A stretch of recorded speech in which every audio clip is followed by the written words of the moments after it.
The grain of sand wasn't sand. He crouched, the night air a cold razor against his sun-scorched neck, and touched the desert floor.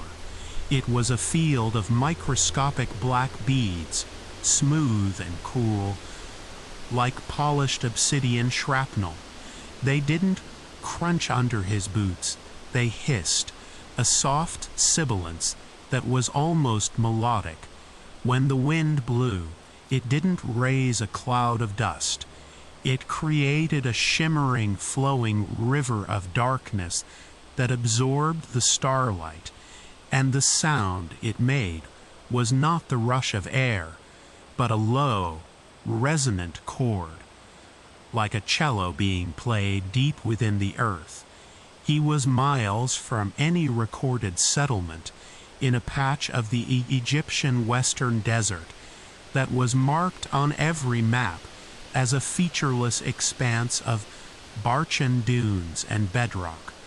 But there were no dunes here, only this impossible, sound-eating sea of glass, and in the center of it, it looked less like it was built and more like it had been extruded from the planet's core, a single solid piece of defiance against time and entropy. It shouldn't be here. It wasn't on any survey, satellite image, or forgotten British colonial chart. It was a myth, a whisper in a dead man's podcast, and yet here it stood, humming with a vibration that traveled not through the air, but through the bones in his skull. It is a place of profound and terrible stillness, the voice said, and Alex flinched, spinning around. But there was no one there, only the star-dusted horizon and the sweeping darkness. The voice hadn't come from behind him. It had come from everywhere. At once, a perfect studio-quality baritone hanging in the cold air, rich with a warmth that was utterly obscene in this desolate cold. It was Julian Croft's voice. He was a connoisseur of silence, of the spaces between notes, the breath before a word. Insomnia was his constant companion, a frantic buzzing thing behind his eyes. He tried everything: medication, meditation, white noise machines. Nothing worked. Then he'd found it, buried in the endless scroll of late-night content, a podcast called History for Sleep.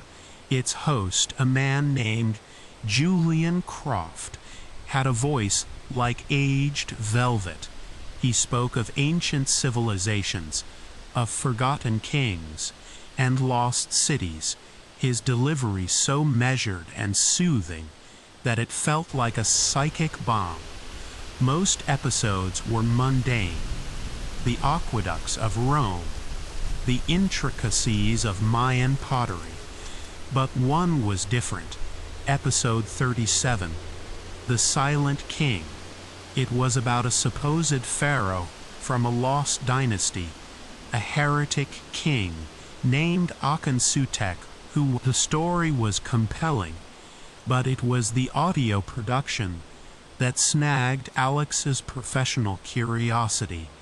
There was an undercurrent to Croft's voice, a subsonic frequency that was almost undetectable, but it was there, a low, rhythmic pulse that seemed to resonate with the fluid in his inner ear.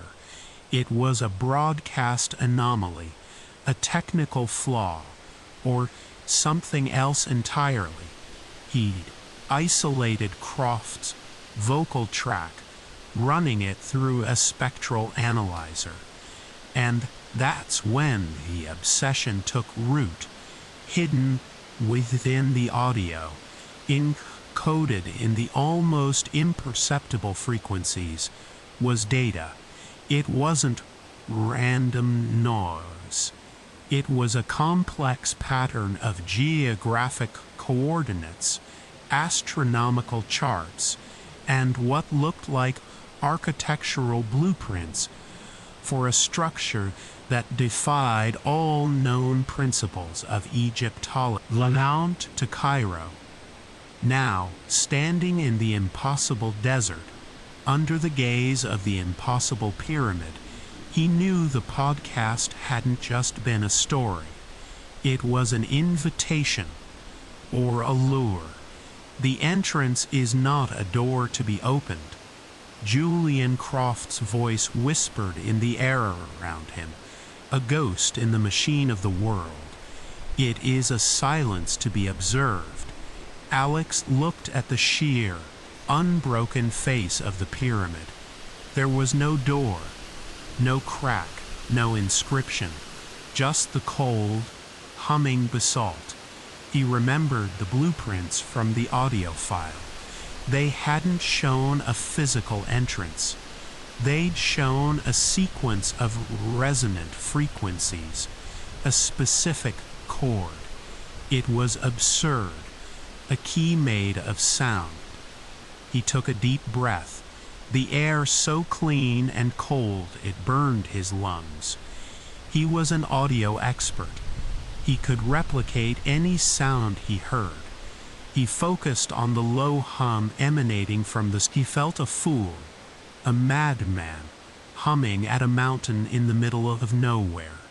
Then, the black sand at the pyramid's base began to shift. It didn't blow away.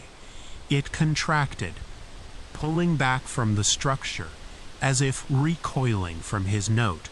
A perfect rectangle of bare ground was exposed, and then the ground itself began to change.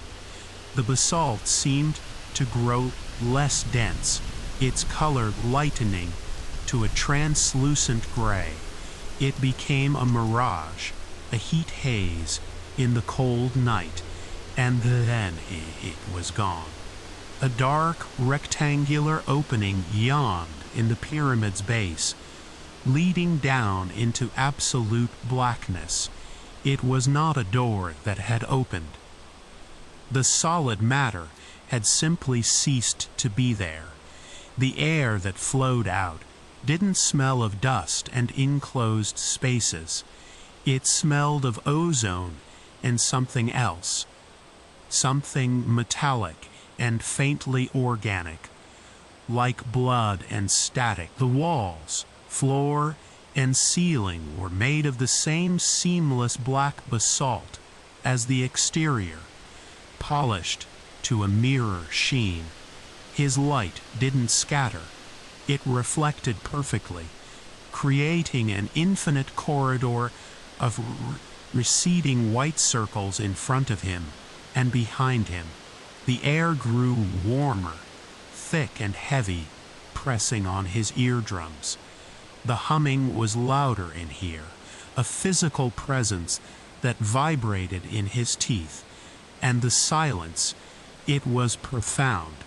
Outside, even in the desert, there was the whisper of wind, the hiss of sand. In here, there was nothing. The sound of his own footsteps was jarringly loud, each crunch of his boots an act of violence against the stillness. His own breathing was a storm in his ears. After what felt like 100 yards, the ramp leveled out into a long, straight corridor, and here the walls were no longer bare. There were no gods with animal heads, no depictions of pharaohs or battles. There were spirals that seemed to turn in his peripheral vision, lattices of intersecting lines that created optical illusions of impossible depth, and repeating waveforms that looked chillingly like the readouts on his own audio analysis software. It was a language, he was sure of it, but it wasn't a language for telling stories. It was a language for describing physics. The walls do not tell the story of the king, Croft's voice murmured, so close it felt like a breath on his neck. They tell the story of his prison. Alex spun around again, his light cutting wildly across the reflective walls. The corridor was empty. He was alone, but the voice was so clear, so present. "Who are you?" he shouted, his voice unnaturally loud and dead in the sound. "It's the catalog. You, Dr. Reed, are the new acquisition." The floor beneath his feet vibrated, a low, powerful thrum that made the air shimmer. He stumbled, catching himself against the wall. The basalt was cool and smooth as glass, but as his fingers touched it, the hieroglyphs near his hand began to glow with a soft white light. The light pulsed in time with the pyramid's hum. The symbols changed. A waveform elongated. A spiral tightened. The wall wasn't just a record. It was an active display. It was monitoring something. He forced himself to move forward, his heart hammering against his ribs. The corridor opened into a vast circular chamber. The ceiling was so high his headlamp beam couldn't find it. Losing itself in an impenetrable darkness above, in the center of the chamber stood a single massive object, a sarcophagus. It was floating, suspended 3 feet in the air, held in place by a shimmering, barely visible field of energy that connected it to pylons of the same material set around the room's perimeter. The humming was deafening here, a multi-layered drone that was both a sound and a pressure. It was the sound of a machine, a vast, ancient, and impossibly advanced machine. "He is not dead," Croft's voice explained, its soothing tone a grotesque counterpoint to the scene. "Death is a form of release, a change of state. The silent king is not permitted to change. He is held in stasis, preserved." "What is he?" Alex whispered, his throat dry.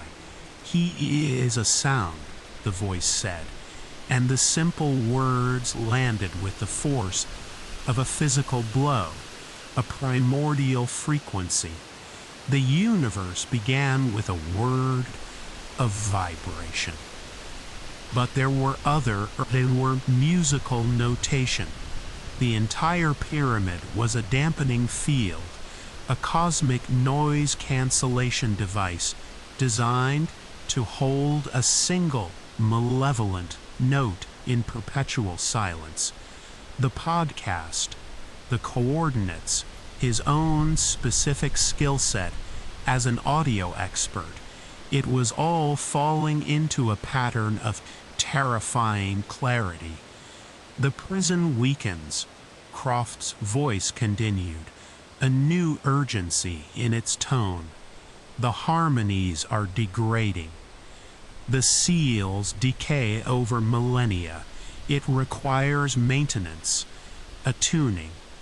Someone who understands resonance.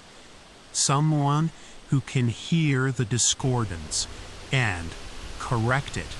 A panel on the side of the sarcophagus slid open with a soundless hiss, revealing not a mummified king, but a complex array of crystalline rods and what looked like massive black tuning forks.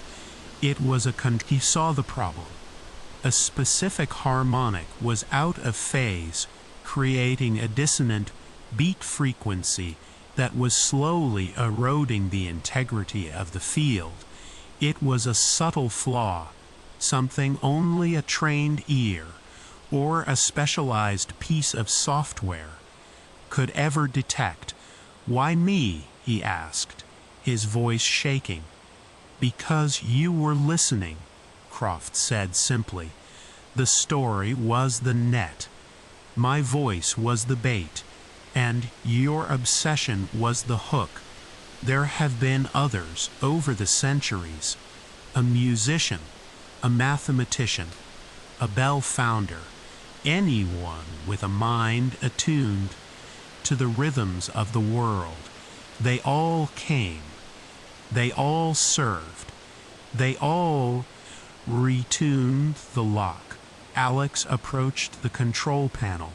He could do this. He understood the principles. It was just a complex waveform that needed realigning.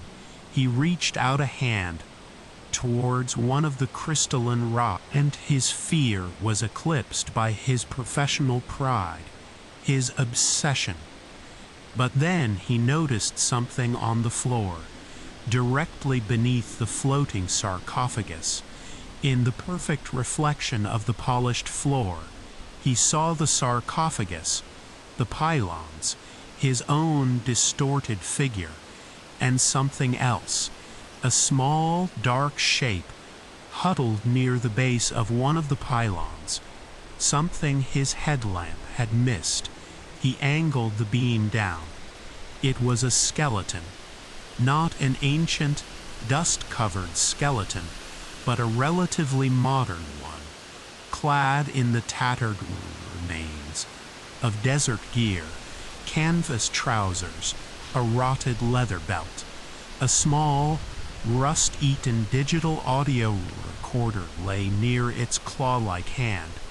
Alex felt a cold dread wash over him, colder than the desert night. He recognized the brand of the recorder. It was a high-end model, a favorite among field journalists and sound professionals.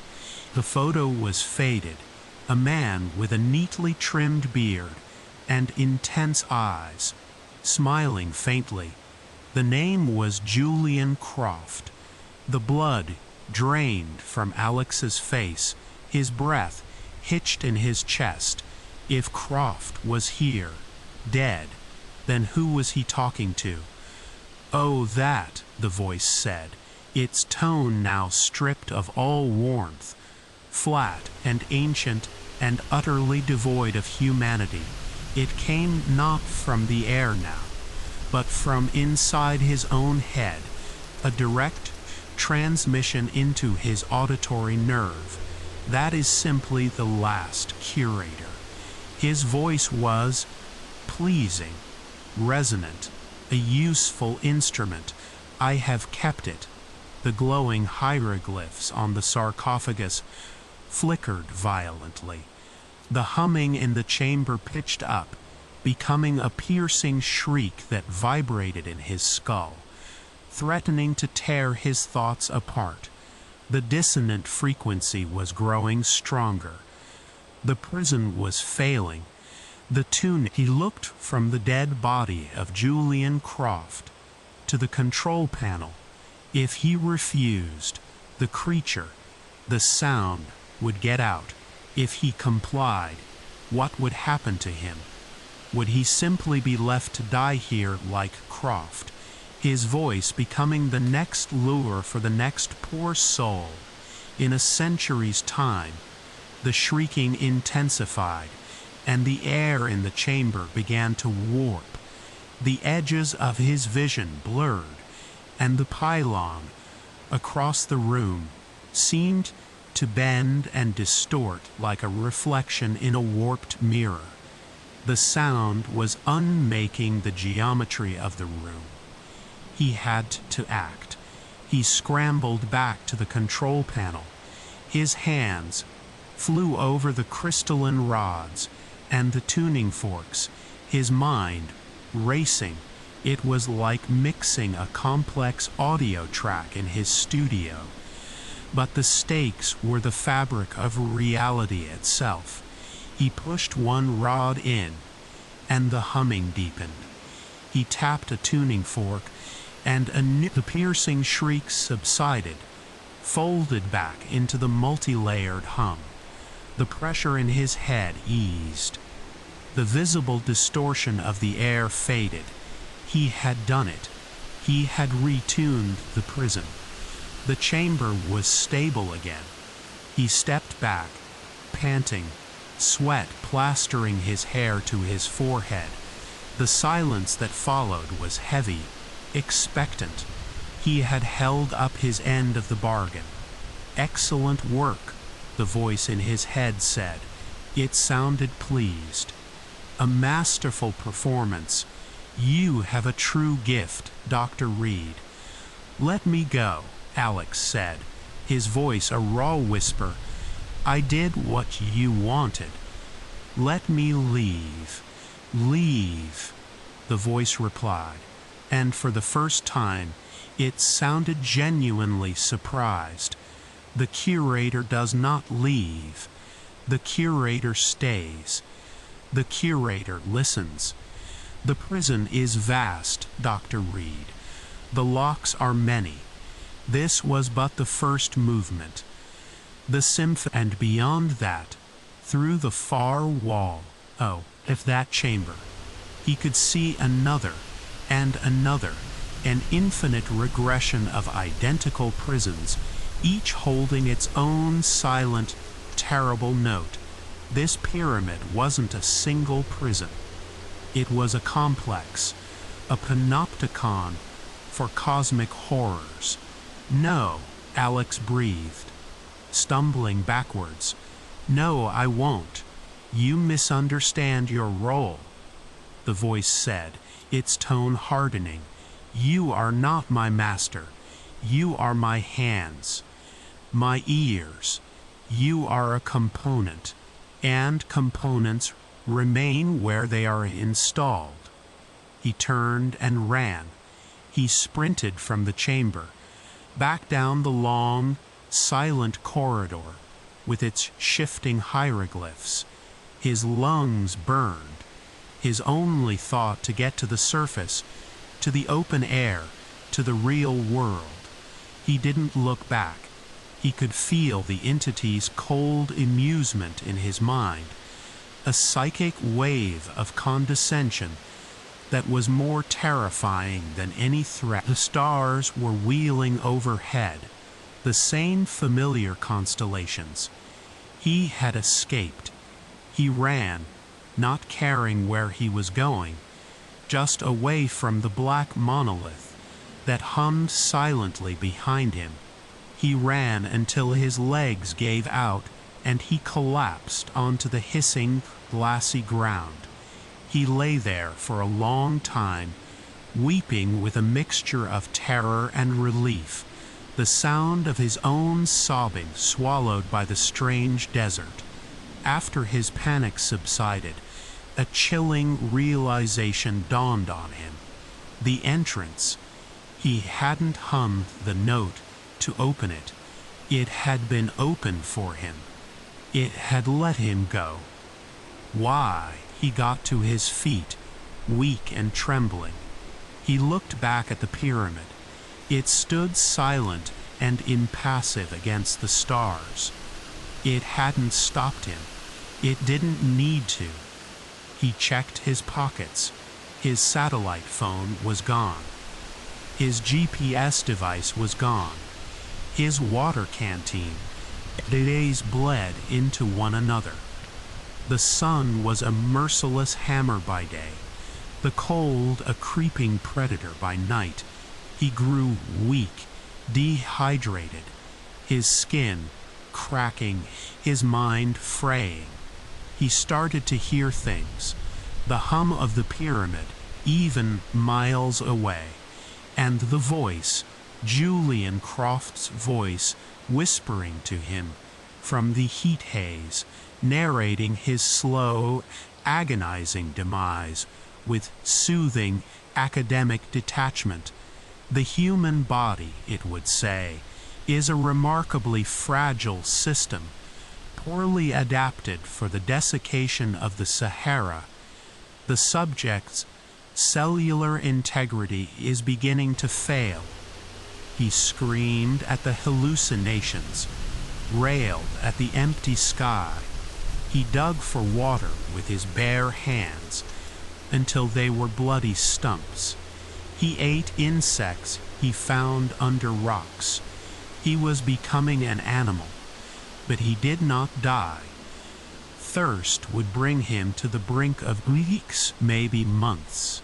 His hair grew long and matted. His clothes were rags. His mind was a shattered mosaic of memories and hallucinations.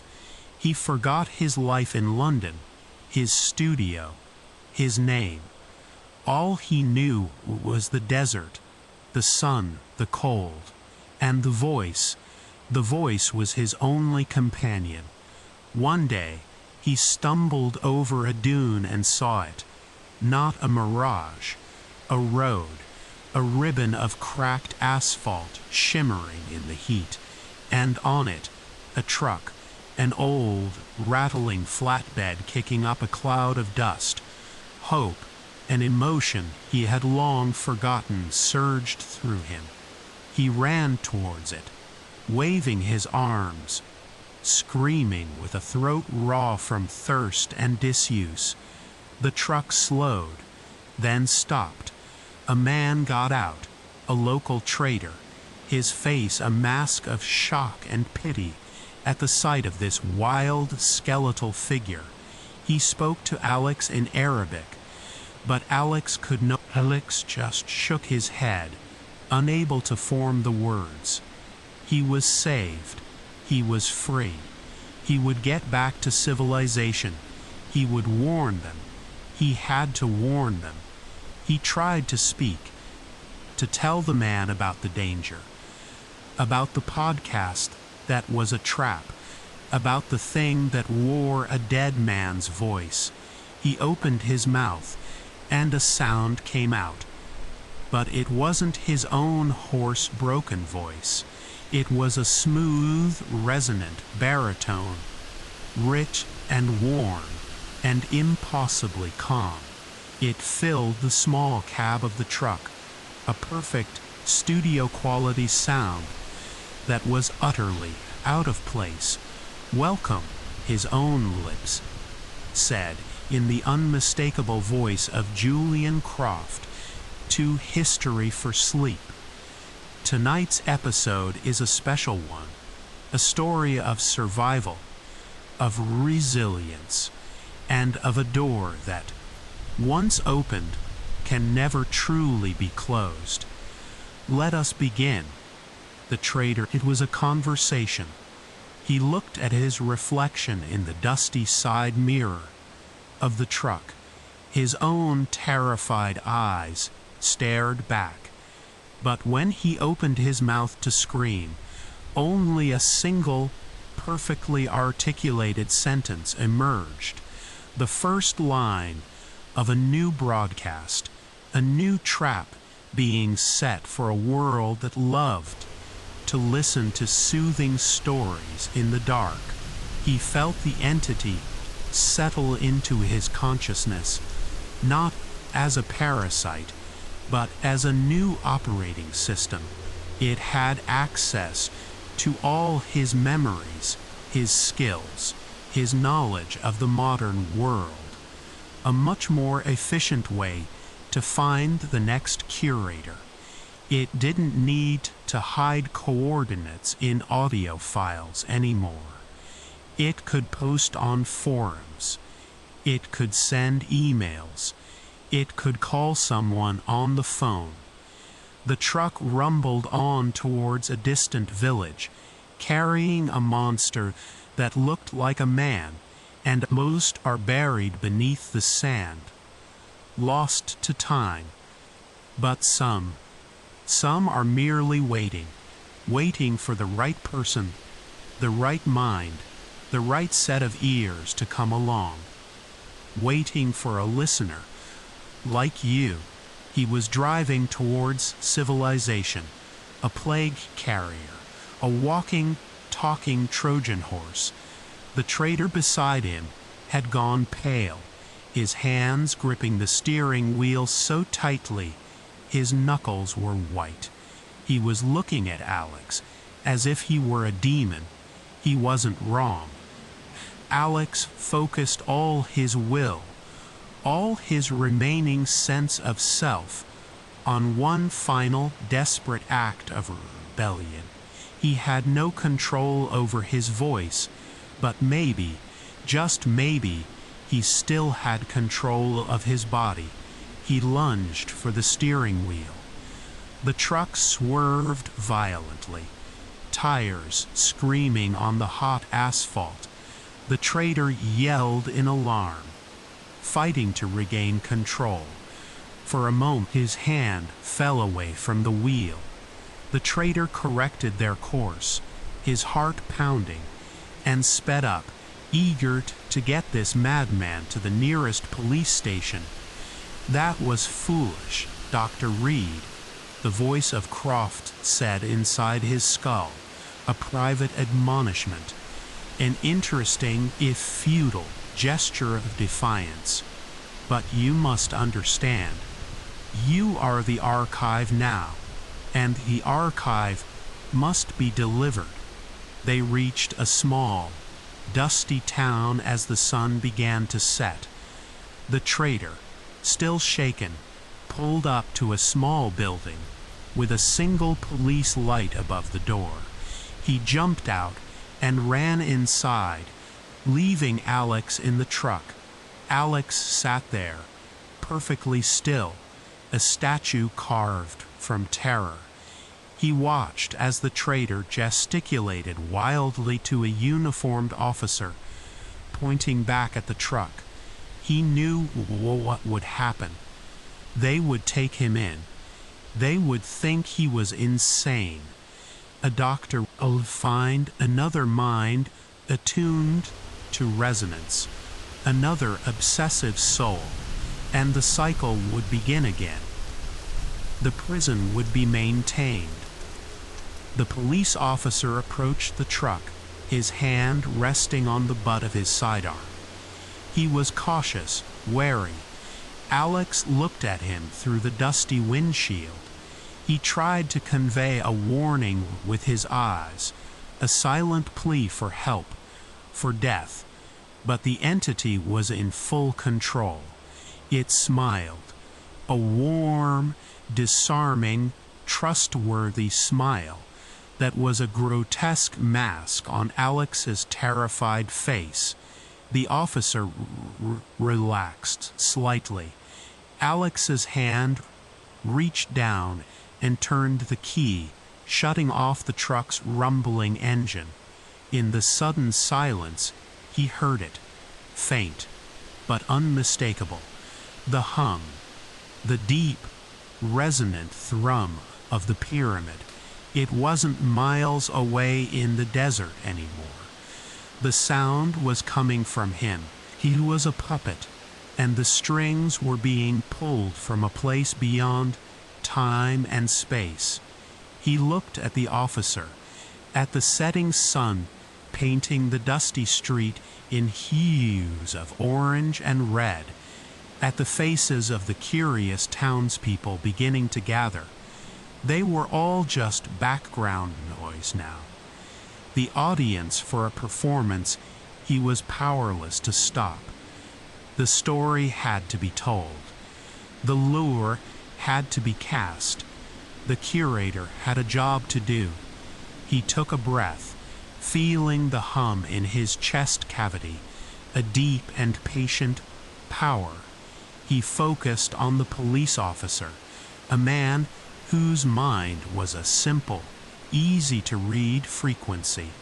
His mouth opened, and the beautiful, terrible voice of Julian Croft filled the evening air, beginning a new episode, a new search. It started with a simple, irresistible question, the same one that had set Alex on his own path. He saw the flicker of interest in the officer's eyes, the first subtle vibration of the hook taking hold. The story was beginning again. It would never end. He was its vessel, its broadcaster, its eternal, silent screaming host. He watched the world through eyes that were no longer his own. A prisoner in the front row of a horror show he would be forced to produce for the rest of his unnatural life. The entity inside him had all of his knowledge, his memories, his skills. It would be far more effective than an old podcast. It could tailor the story, adapt the lure. It could write a book. It could compose a symphony. It could create a viral video. Its methods were now limitless. The policeman was asking him his name. A simple question. Alex's mind screamed his own name. Alex Reed. I am Alex Reed. They thought he was a madman, an amnesiac. They were kind.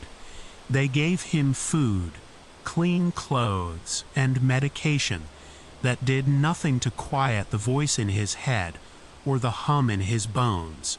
The entity was patient. It learned through his eyes, listened through his ears, absorbing the modern world, its technologies, its networks, its psychoses. It spoke to the doctors, not of pyramids and cosmic sounds, but of its own fabricated history, a plausible story of a fugue state, of a researcher lost in the desert. Its performance, using Alex's own knowledge of psychology, was flawless. They were beginning to trust him. Dr. Aris Thorne was the entity's chosen target, a young, ambitious psychiatrist, fascinated by Alex's case. He was a musician in his spare time, a cellist. His mind was a finely tuned instrument, a helpless observer, watching the entity use his own memories and passions as bait. He watched it describe the beauty of a perfect sine wave, using Alex's own feelings of awe. He watched it discuss the resonant properties of ancient structures, pulling facts directly from Alex's own research papers. He was being dismantled, his identity plundered for parts. One evening, Aris brought a spectral analysis app on his tablet into the room. "I've been thinking about what you said," Aris said, his eyes bright with intellectual fire, "about information being encoded in sound outside the range of human hearing. I was analyzing some classical recordings, and I found this." He showed the screen to Alex. On it was a wave-formed display, and hidden within the complex harmonics of a Bach cello suite was a pattern, a structure. Imagine a language, not of words, but of pure frequency, a message hidden in the music of the world. Alex felt a cold, familiar dread. It was happening again. The net was being cast. But this time, it wasn't a forgotten podcast. It was the entire sonic landscape of the world. The entity was learning to see the patterns, to find the potential vectors. It wasn't just a prison guard anymore. It was becoming a scholar of its own prison. "What do you think it means?" Aris asked, leaning forward, completely captivated. And the entity, using the stolen voice of a dead man and the living mouth of its current host, began to tell him a story. It was a story about a king who did not rule over people, but over silence itself. A king named Akhon-Sutek. Alex tried to scream. He tried to throw himself again. The entity didn't need a pyramid in the desert anymore. It had found a new way to call out, a new frequency to broadcast on. The hum in his chest seemed to deepen, a low, satisfied thrum. The archive was growing. The collection was expanding. The symphony was just beginning its second movement. The clinic eventually released him, John Doe, into the care of Dr. Thorne. Aris, now fully in the grip of the obsession, saw Alex not as a patient, but as a partner, a key to unlocking the mystery he now believed was hidden all around them. He took Alex to his home, a modern apartment filled with books on music theory, history, and physics. It was a library for the entity, and it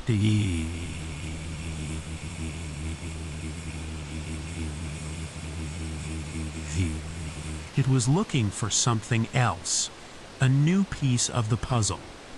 The pyramid is an instrument of dampening. The voice of Croft mused in his mind, a private thought shared with its prisoner. But every instrument can be played in reverse. A speaker can become a microphone. A lock can become a key. It was not content with just maintaining the prison. It was studying it. It wanted to understand it. It wanted to control it. And it was using Aris Thorne's brilliant, analytical mind as its processor. Through carefully posed questions and subtle suggestions, it guided Aris's research.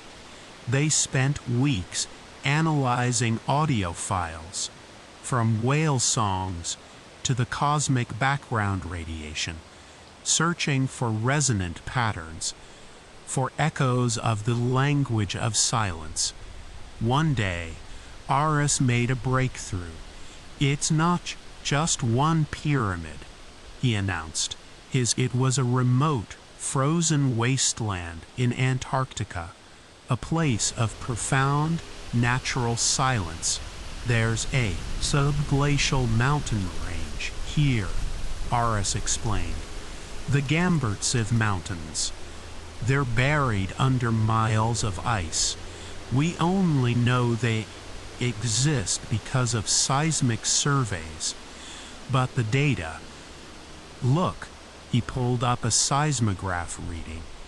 "There's a rhythmic pulse coming from a specific peak. It's dismissed as a geological anomaly, a magma pocket or something. But the frequency, it's a perfect harmonic, fifth of the frequency you described from your hallucinations in the desert." Alex felt a tremor of pure horror. The entity had done it. It had used Aris to find another piece of the prison, and now it wanted to visit an anomaly. The entity said aloud, its voice full of scholarly curiosity. "We should investigate." Getting to Antarctica was a challenge, but Aris was a man of means and Alex was trapped, watching his body board a plane, watching it fly to the bottom of the world. The cold was absolute, a physical entity that seemed to leech the warmth from his soul. They established a base camp near the coordinates Aris had identified. The air was thin, the wind a constant screaming banshee, and beneath it all, Alex could feel it, a hum, deeper and slower than the one in Egypt, a bass note in the symphony of damnation. The geophysicist, a woman named Lena, confirmed it within a day. "The readings are impossible," she said, huddled over her equipment in the heated tent. "There's a structure down there, under 3 kilometers of ice. The radar penetration shows perfect geometric angles. It's not natural, and it's emitting a low-frequency resonance that is pure, too pure. It's impossible. The ice is too thick. The weather is turning. We go down there. We're not coming back." But the entity spoke, its voice calm and persuasive, weaving a spell of ambition and discovery. It spoke of the greatest find in human history, of a mystery that would redefine science, philosophy, everything. It played on their pride, their curiosity. Carter, against his better judgment, eventually agreed.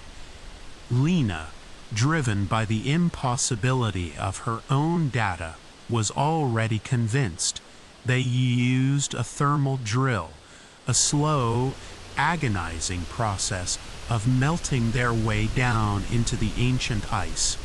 Days passed. The storm hit, trapping them in their tents, the world outside a howling vortex of white. The drill continued its slow descent. Alex, the silent observer, felt the other presence, the thing under the ice, stir. The sensors they sent down revealed a vast cavern free of ice, and in the center, a pyramid. This one was not black basalt, but a milky, translucent crystal, pulsing with a soft blue light. The entity had to get down there. But the storm was too fierce. Carter refused to risk the descent. The tension in the camp was thick enough to cut with a knife. Aris, now little more than a puppet of his own obsession, argued with him, pleaded with him. The entity waited. It was patient. It knew its moment would come. That night, Carter went out to check the guidelines of the tents. He was gone for a long time, too long. Lena went to the tent flap to look for him. She screamed. Alex saw what she saw through his own eyes. Carter was standing 20 feet away, encased in a sheath of clear, perfectly smooth ice. He was frozen solid, his face a mask of shock. "Unstable," it said, its voice a beacon of reason in the chaos. The drilling must have disturbed it. "The effect is leaking to the surface. We are in danger here." It looked at Aris. "The controls. I must get to the controls. It's the only way to stabilize it." Aris, his mind broken by fear and obsession, nodded dumbly. Lena, seeing no other option, agreed. The only way out was down. They rappelled down the drill shaft, a terrifying descent into the frozen heart of the world.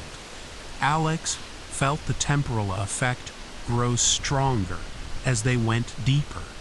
His thoughts seemed to slow, his perception of time stretching like taffy. He watched his own hands move, but the feedback was delayed, as if he were watching a poorly dubbed film. They reached the cavern.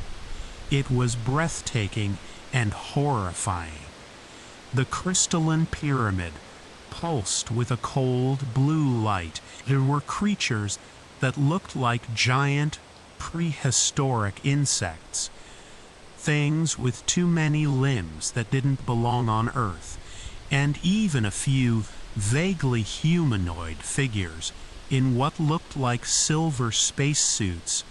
They were all caught in mid-stride, mid-gesture, frozen not by cold, but by time itself, a collection of beings who had stumbled upon this place over untold eons, all caught and held in a single, unchanging moment. The anchor, the entity whispered in Alex's mind, it doesn't silence, it pauses. A different kind of prison, a different kind of prisoner. In the center of the crystalline pyramid, Alex could just make out a dark shape, a distortion in the crystal, like a flaw in a diamond. It was the source, the sound of stasis. Lena was staring, her scientific mind shattered by the impossibility of it all. What is this we observe? The entity said. It reached out and touched one of the crystals. The blue light in the pyramid flared. A wave of temporal distortion washed through the cavern. Alex saw Lena's terrified face seem to freeze, the scream dying in her throat. Her movement slowed to an infinitesimal crawl.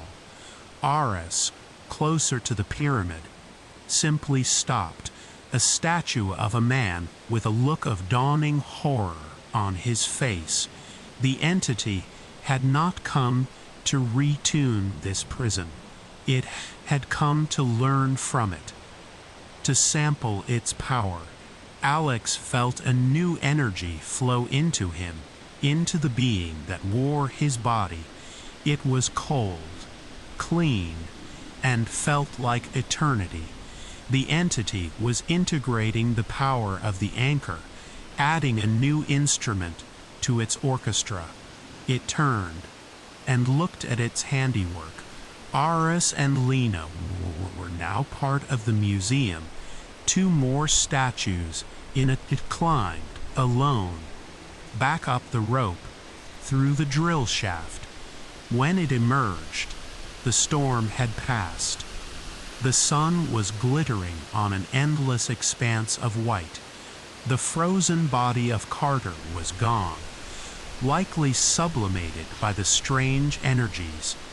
The entity packed a few supplies, and then it did something Alex would never have expected. It started the thermal drill again. But this time, it pointed it sideways, melting a long, shallow trench in the ice. Then it went into the geophysics tent and methodically destroyed all of Lena's equipment, all of her data, all of her records. It was erasing the expedition. It was cleaning up after itself. It started walking, heading towards the coast, a journey of hundreds of miles. But the cold no longer seemed to affect it. It had the stillness of the anchor within it now. It could wait. It stumbled upon a Norwegian research station. It collapsed in the snow just outside their perimeter, a convincing performance of a lost, frost-bitten survivor, the only one from a doomed expedition. The story it told them was tragic and believable. A sudden storm, equipment failure, brave companions lost to the elements. They believed it. They rescued it. They flew it back to civilization, back in the world of noise and time. Alex felt the entity stir within him. It was different now, stronger. It had the power of unmaking from the desert and the power of stasis from the ice. It was no longer just a curator. It was becoming a god, and Alex was its temple. It sat in a sterile debriefing room in Christchurch, New Zealand, sipping hot tea, fielding questions from sympathetic officials. They asked. It smiled Alex's smile, a smile that did not reach his dead, terrified eyes. "My name," it said, in the warm, velvet voice of Julian Croft, "is Maestro." The entity, now calling itself Maestro, spent the next year in quiet assimilation. It moved through the world like a ghost, using Alex's credentials and Aris's fortune, which it had seamlessly inherited through a series of digital forgeries. Alex was a passenger on a horrifying grand tour of reality. He watched Maestro attend academic conferences on theoretical physics, listening intently to lectures on string theory and quantum mechanics. He felt it browse darknet forums on esoteric religions and forgotten mythologies. It was not just collecting powers. It was collecting knowledge, seeking a framework to his own consciousness was a flickering candle in a vast dark cathedral, and he could feel it shrinking with every passing day, the shadows of Maestro's intellect growing longer and deeper. Maestro was looking for the next instrument. Its search was no longer random. It was targeted. It was cross-referencing folklore about places where time behaved strangely, with geological surveys that showed gravitational or magnetic anomalies. It was hunting for the intersection of myth and physics, the place where another of the primordial sounds might be contained. It found it in a place utterly unlike the desert or the ice, a dense, choked swamp in the heart of the Louisiana Bayou. The place was called the Murmuring Mire by the locals. They said it was a place where things got lost. Not just people or objects, but memories. People ain't nothing in that mire but bad luck and lost souls, my friend, Bo warned, his voice a low gravel. "I'm a historian," Maestro replied in Croft's soothing voice, specializing in local folklore. "I'm told the stories about this place are quite unique." Bo spat a stream of tobacco juice into the murky water. "Stories ain't the half of it. The place, it don't like being remembered." As they ventured deeper into the bayou, the world transformed. The air grew thick and humid, smelling of decay and cloying blossoms. Cypress trees, draped in Spanish moss, rose from the black water like skeletal hands, their forms distorted and unsettling. The sounds of the swamp, the chirping of insects, the croaking of frogs, began to fade, replaced by a low, dissonant hum. It wasn't a single note like the others.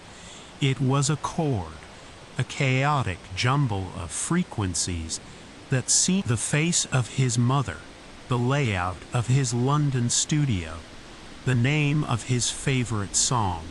They became fuzzy, indistinct, like old photographs left out in the S, and he was dissolving. Maestro seemed to feel it too, but for it, the experience was not one of loss, but of interest, the sound of chaos. It mused in his mind. It doesn't unmake or pause. It scrambles. It reduces information to noise. Bo was becoming agitated. He kept shaking his head, as if to clear it. I can't remember the way back," he stammered, his eyes wide, with a confusion that was rapidly turning to panic. This ain't right. The channel, it should be right here. The swamp was changing around them. The trees seemed to shift their positions. The waterways, which Bo had navigated his whole life, were a tangled, unfamiliar mess. The mire wasn't just affecting their minds. It was affecting reality itself, rewriting its own geography in real time. In the center of the swamp, they found the dissonant hum was emanating from the tree, a sound that was so complex and chaotic it was almost visible, a heat haze of pure entropy, and hanging from the branches of the tree, like grotesque fruit, were objects: a rusted ship's compass, a conquistador's helmet, a modern smartphone, its screen dark, a child's doll, objects from different eras, all caught in the tree's branches, all slowly being covered in bark, absorbed into the tree itself. It was a repository of things that had been scrambled out of their proper time and place. The prison is organic, Maestro noted, intrigued. It grows. It adapts. A different design. A biological solution. Bo was now catatonic, rocking back and forth in the boat, humming a tuneless, frantic melody. His memories were gone. His mind wiped. This was its control system, its display. Maestro reached out a hand to touch the bark. When its fingers made contact, Alex screamed in the silence of his own mind. A jolt of pure chaos shot through him. It was not a clean power like the others. It was a torrent of noise, of random information, of every possible reality happening at once. He felt his own consciousness, his very sense of self, being torn apart, shredded into a million pieces. Maestro staggered back, its control over Alex's body momentarily faltering. Alex found he could move his own hand. For the first time in over a year, he had a flicker of control. The entity was distracted, locked in a battle of wills with the chaotic force of the tree. It was trying to absorb the sound of chaos, but the sound was fighting back, trying to absorb He opened his mind, not to fight the chaos, but to embrace it. If he was going to be erased, he would take Maestro with him. He would become the circuit that overloaded the system. No, Maestro roared, both in his mind and out of his mouth, the voice a discordant shriek of Croft's velvet tone and the entity's own alien rage. The world dissolved into a firestorm of pure static. Alex felt himself unraveling. His memories, his personality, his name, all turning into meaningless noise. But he also felt Maestro screaming, its own carefully constructed consciousness being battered by the storm of entropy, the powers it held, the sound of unmaking and the sound of stasis were being torn away, scrambled by the greater power of chaos. He was dying. He was becoming nothing. But he was winning. And then, nothing. He patted his own chest. The hum was gone. He reached inside his mind. The call, the stillness was gone. And the voice of Maestro was gone. There was only silence, his own beautiful, personal, wonderful silence. A nurse came in. "Oh, you're awake," she said with a cheerful smile. "You gave us quite a scare. A fisherman found you drifting in the bayou a week ago. You were in a terrible state, malnourished, dehydrated, and in some kind of catatonic shock. A week? He had lost a week. Where am I?" he asked. And the voice that came out was his own voice, hoarse, unused, but his. "You're in a hospital in New Orleans," she said. "Can you tell me your name?" "Alex," he said, the word feeling strange and new on his tongue. Alex Reed. It was over. Somehow he had done it. He had broken the connection. The tree, the sound of chaos, had scrambled Maestro, had destroyed it, and in the process had freed him. He remembered the pyramid, the ice, the tree, but the details were nightmarish and foggy. It didn't matter. He was free. He had no passport, no money, no identity. The hospital staff were kind, helping him contact the British consulate.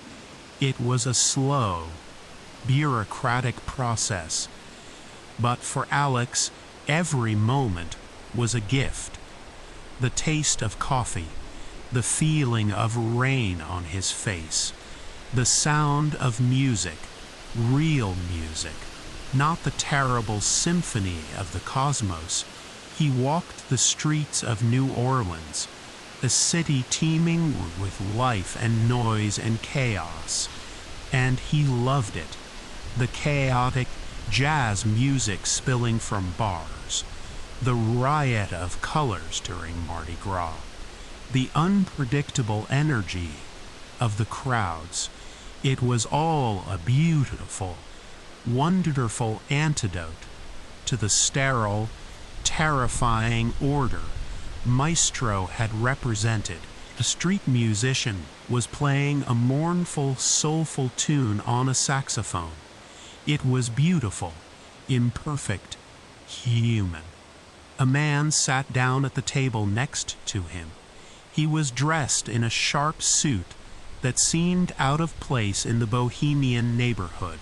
He had a neat beard and intense, intelligent eyes. He smiled a pleasant, academic smile. "It's a lovely sound, isn't it?" the man said. His voice was a smooth, resonant baritone, a voice that Alex had only ever heard in his nightmares. Julian Croft's voice. Alex froze, his blood turning to ice water in his veins. It couldn't be. He was dead. He was a skeleton in a pyramid. This was a hallucination, a trauma-induced phantom. "You're not real," Alex whispered, his hands trembling. The man's smile didn't waver. "Oh, I'm quite real. Though Julian Croft is a bit of a misnomer now. A brand name, you might say." "It did," Maestro agreed cheerfully. "It shredded the consciousness that was inhabiting your body. A messy, unpleasant business. But you seem to be under the impression that I was the parasite. That was never the case." He leaned forward, his voice dropping to a confidential whisper. "The entity you knew as Maestro wasn't the original. It was a copy, a broadcast. The real entity, the source, isn't in a pyramid or a tree. The prisons aren't for the sounds. The sounds are the prisons. They are the cage bars, and the thing they are holding is, well, me." Alex's mind reeled. The pyramids, the tree, they weren't prisons for the sounds. They were machines that generated the sounds, and the sounds themselves formed a cage, a complex resonant frequency fence to hold something in, or, more accurately, to hold something out. I am from elsewhere, Maestro. Stasis, chaos. There are others, but a network is old. It degrades. It requires maintenance. He took a sip of water, his movements calm and deliberate. The entity you fought was just a remote process, a software agent I created and projected, a fragment of my own consciousness sent out to find and guide a tool to repair my own cage. It was a risky gambit.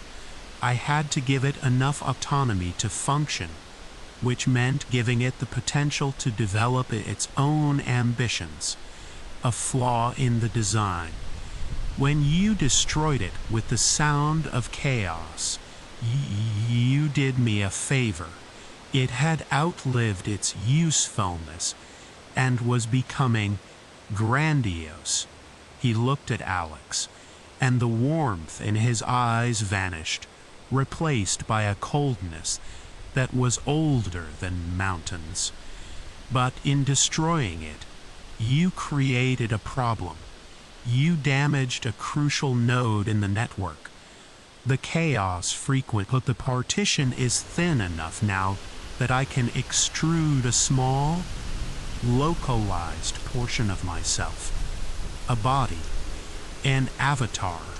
It requires a tremendous amount of energy to maintain, but it is sufficient for the task at hand. He was wearing the body of Julian Croft, the real Julian Croft. He had not just stolen his voice, he had stolen his entire form, plucked it from the moment of his death, and reanimated it as a puppet. The network must be repaired, Alex, Maestro said, his voice losing its human warmth and taking on a flat, metallic quality. The chaos node must be brought back into harmony, and I have learned from my previous mistakes. I no longer need a curator, an unwilling host who might rebel. I need a willing partner, an apprentice. Never, Alex spat, pushing his chair back. He stood up, brushing a piece of lint from his perfect suit.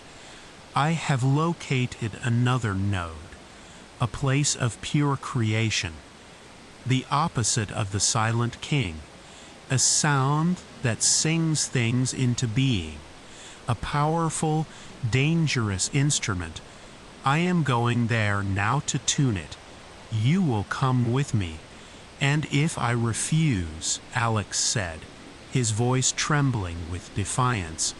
Maestro's expression didn't change, but the air around him grew cold. The lively sounds of the French Quarter seemed to dim, the saxophone player's notes turning sour and thin. Refusal is not one of your parameters. The agent I placed in you is gone. It is true. But it left behind a back door, a resonant ghost in your cells. I still have the master key to your biology, Alex. You are my instrument, whether you wish it or not. He snapped his fingers. Alex's body went rigid. Now we have a plane to catch. He turned and began to walk, and Alex's body, stiff and jerky as a marionette, lurched to its feet and followed him. He was a prisoner again, but his new reality was infinitely more terrifying. He was no longer the host of a fractured, rogue program. He was the slave of the thing in the cage, a being of unimaginable age and power, who was now walking the earth in human form. actively seeking to repair its own prison, not to keep itself in, Alex suddenly realized, but perhaps to make it the perfect, well-tuned instrument for its own terrible escape. They walked through the crowded streets of New Orleans. People laughed and drank, oblivious to the cosmic horror walking among them. Alex, trapped behind his own eyes, could only watch as Maestro led him towards a dark as his body got into the car. Maestro paused and looked back at him, a final thought transmitted directly into Alex's mind, a cold, clear statement of purpose that extinguished the last flicker of hope in his soul. The last agent wanted to be a god, Maestro thought, a silent communication from one mind to another, a limited ambition. I do not want to be a god. I want to be a composer. The car door closed, sealing him in darkness. He was driven away, a conscious mind in a hijacked body, heading towards the next note, the next instrument, the next terrifying movement in the symphony. And this time, there was no chaos to save him. There was only the cold, perfect, and terrifying order of the Maestro. Their destination was the Atacama Desert in Chile, one of the driest places on Earth. The sky there was so clear, so free of atmospheric distortion, that it was home to the world's most powerful telescopes. Astronomers came there to listen to the sounds of the universe, the faint whispers Maestro, using a seamless blend of Julian Croft's credentials and Aris Thorne's reputation, had secured them positions as visiting researchers at a major observatory. Alex was his assistant, a quiet, withdrawn man, his trauma from the Antarctic expedition making his silence plausible. No one questioned them. Maestro's charm, his intelligence, his sheer force of personality were irresistible. Alex lived in a state of perpetual, silent screaming. He performed his tasks, calibrating equipment, running data analyses, making coffee with a robotic precision that was not his own. During the day, he was a puppet. At night, locked in his small room at the observatory, Maestro would release his motor functions, allowing him to pace the small space like a caged animal. Maestro wasn't looking for a pyramid this time. It was looking for a sound that had no physical prison, because it was its own prison. The Guardians were clever, Maestro explained one night, as Alex stared out at the star-dusted sky, a canvas of impossible beauty that now only filled him with dread. Some sounds are too productive to be contained in a physical structure. The sound of creation, the logos, as some of your primitive myths would call it, cannot be put in a box. If you build a box around it, it simply sings a new universe into existence inside that box. So they gave it a task, a loop. They pointed it at a void and commanded it to sing. And it has been singing the same song ever since, trapped in an act of endless, pointless creation. Maestro had been using the observatory, a dead spot in the vibrant, desert ecosystem. After weeks of scanning, Maestro found it. There, it said, pointing to a dynamic spectrograph on a monitor. It looked like a cascade of pure, harmonic noise, but within it, Maestro had isolated a single, repeating signal, a complex melody, more intricate than a symphony, cycling every 3.14159 seconds. Pi, an irrational number, a melody that never truly resolved, a perfect endless loop. It is singing reality into existence from nothing, Maestro whispered, its eyes gleaming with an ecstatic fire that terrified Alex. And it is pointed at nothing, a constant creation that is instantly annihilated by the vacuum, a cosmic engine spinning its wheels for eternity.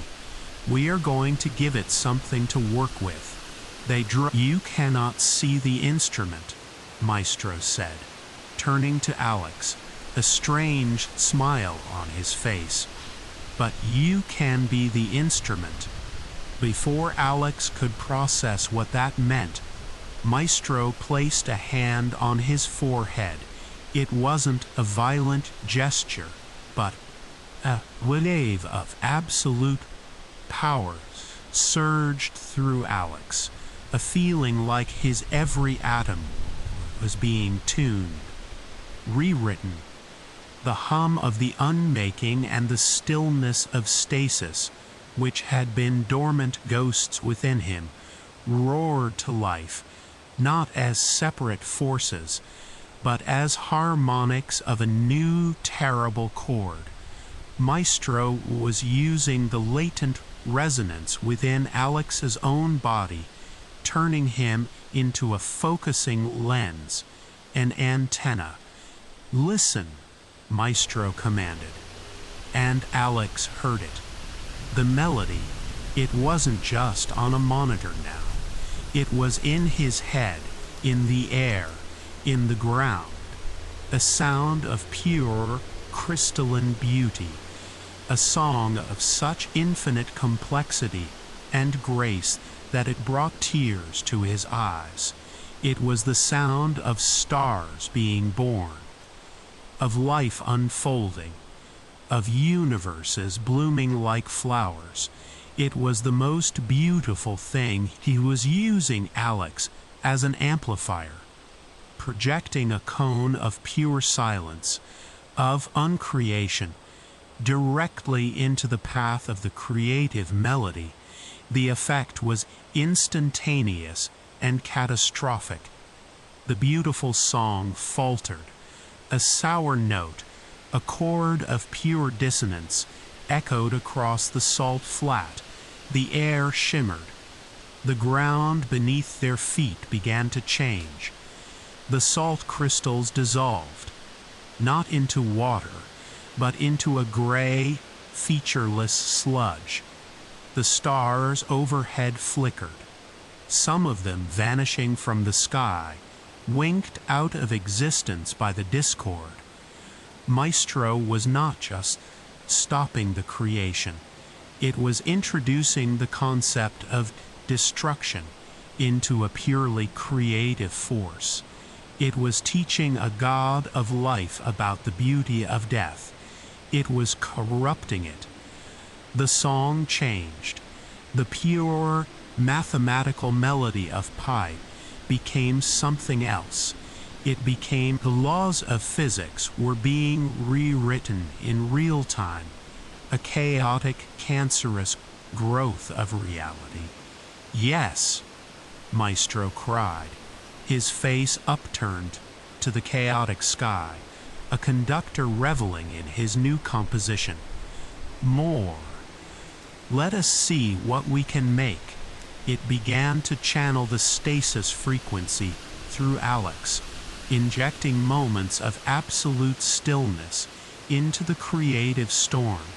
A crystal tree would grow, then freeze, locked in a single moment of time. A crawling silver beast would erupt from the sludge, only to be paused mid-snarl. The salt flat was becoming a sculpture garden of cosmic insanity, a testament to Maestro's burgeoning power.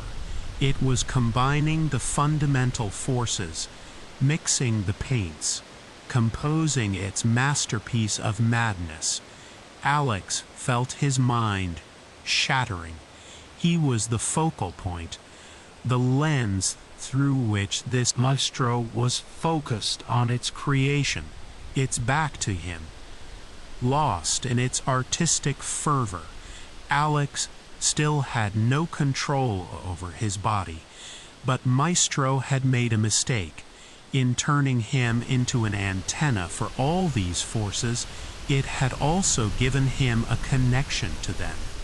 He couldn't control his muscles, but maybe, just maybe, he could influence the energies flowing through him.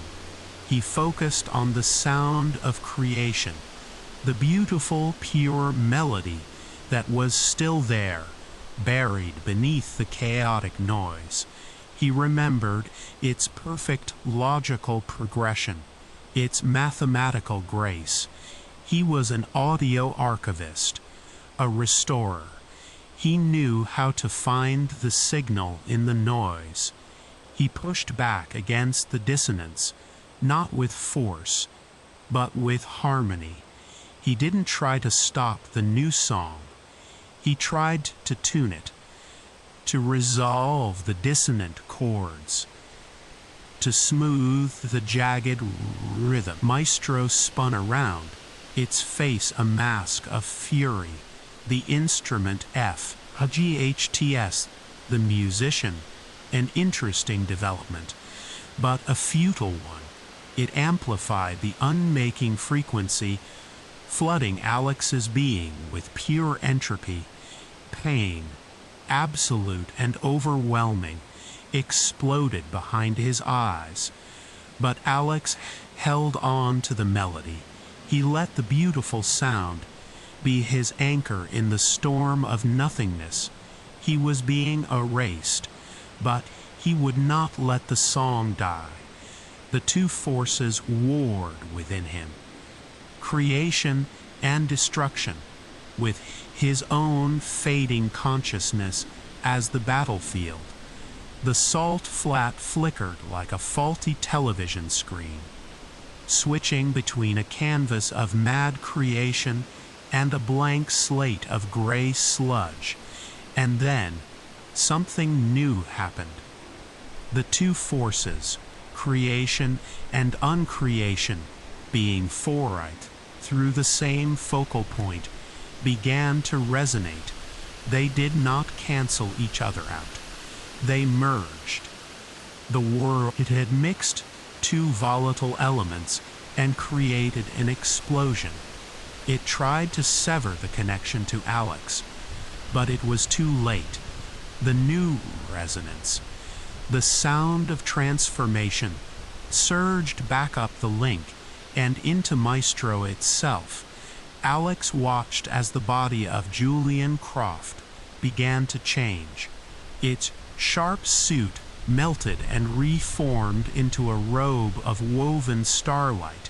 Its skin flowed like liquid metal, its face shifting, flickering through 1,000 different alien and human forms. Its eyes burned like miniature suns. "What have you done?" it shrieked, its voice a chorus of 1,000,000 different voices. This was not part of the composition. The new force erupted from Alex, severing Maestro's control. He fell to his knees, his body his own again, but he was changed. The hum, the stillness, the chaos, they were all gone. The key I did not intend to make. You have harmonized the fundamentals. You can rewrite the song. it began to back away, its stolen body struggling to hold itself together against the transformative power it had unwittingly helped create.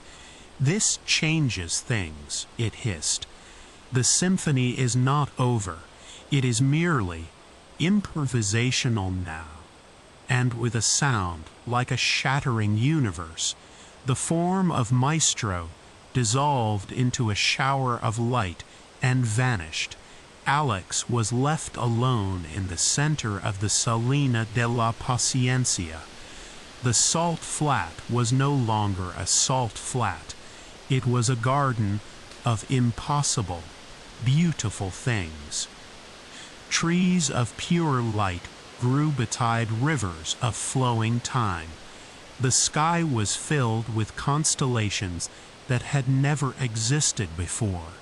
The sound of creation was no longer a loop. It was free, singing a new song.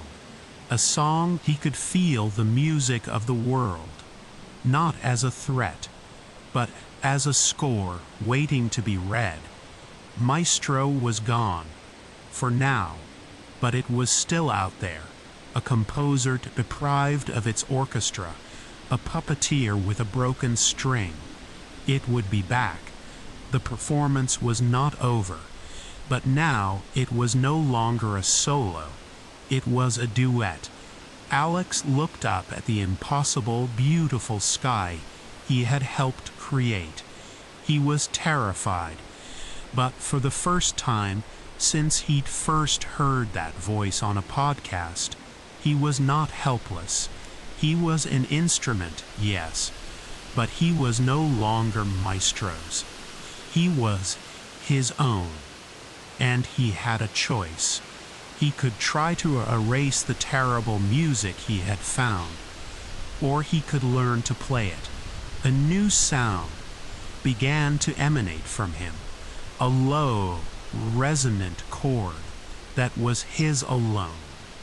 It was not a sound of unmaking or stasis, chaos or creation. He turned and walked out of the garden of impossible things, back towards a world that he now knew was nothing more than a song that could be changed, a song that was now dangerously, terribly out of tune.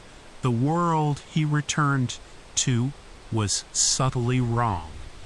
The changes were small, ripples from the stone he had thrown into the pool of reality in the Atacama. The color of the sky was a shade of blue he'd never seen before. The taste of water was slightly different. New species of insects were being discovered at an astonishing rate. The song of the world had been edited, and the consequences were bleeding into the everyday. Alex was the only one who noticed. To everyone else, this was how things had always been. He was a man, out of time, a ghost from a previous draft of reality. He made his way back to London, a city that was both familiar and alien. The architecture was the same, but the feeling on the streets, the rhythm of the crowds was different, sharper, more dissonant. The fundamental forces of the universe were no longer abstract concepts.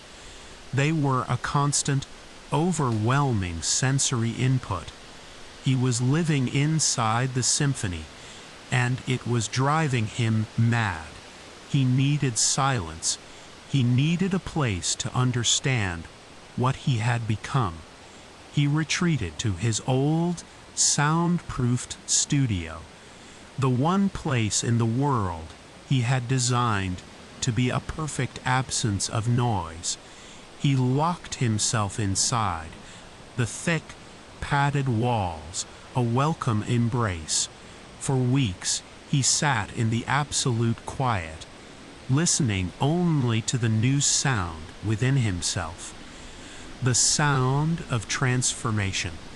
He began to experiment. He focused on a dead, withered plant he'd left in the studio months ago. He hummed the note of creation, pulling the memory of it from his mind, and channeled it through the new transformative power.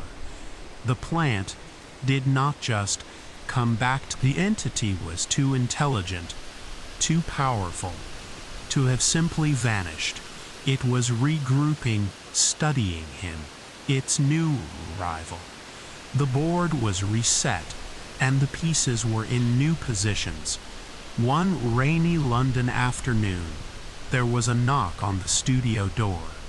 Alex froze. No one knew he was here. He hadn't contacted anyone. He opened the door a crack.